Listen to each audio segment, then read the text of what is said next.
now 10 to 8. Yes, we'll keep you right up to date. Right, back here, 10 to 8, the busiest week of the year for postal deliveries. Some companies, though, are still struggling with demand. Oh, Steph is looking at what your rights are when things go wrong. Good morning. Yeah, it's not surprising at this time of year. There's a lot of pressure on the parcel companies and some of them are struggling.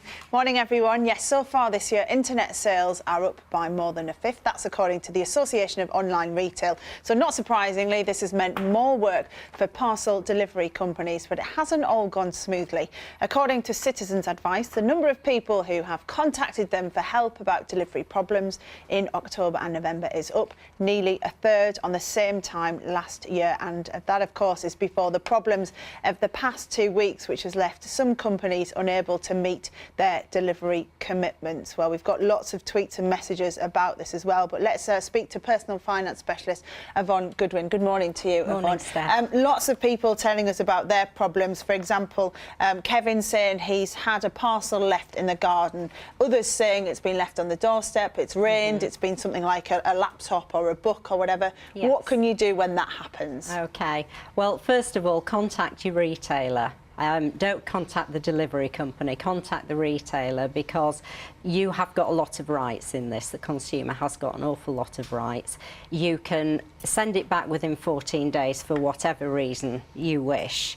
And if it's damaged, well, under the Sale of Goods Act, you can send it back within any reasonable length of time, but it's best to get it back as soon as you can. Is it worth taking photographs of it and things like that in the state that it's arrived in? It can be, but they've got to take it back in any event, so, you know, whether it's worth doing that or not's another matter. We've got Sue saying she ordered 2 bikes several weeks ago. One's finally arrived, but the other hasn't. What can Sue do?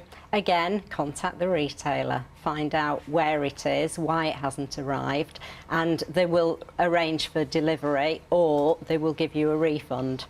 Now, this is one that Mark suffered, that I have also had as well, where stayed in all day for a delivery, but then got an email saying they were unable to deliver. The doorbell didn't go once. That happens quite a lot, doesn't it? It does, yeah. It's even happened to us, where we've waited in all day and then found that they didn't know the address. And when the delivery drivers turned up the following week, he said to us, well, actually, I was ill that day, and they couldn't find another driver. So what can you do? What can you do? Again, contact the retailer, who will get onto the delivery company.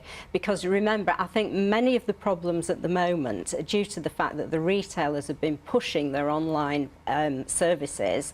And so suddenly, you know, shock horror, it's Christmas in a few weeks. Who'd have thought? And they've not been able to cope with it. So I think they've got to do more due diligence on the companies that they're using to deliver all your goods. OK, Yvonne, well, thank you very much for your time. We'll be back in an hour, so if you do have any questions, do get in touch.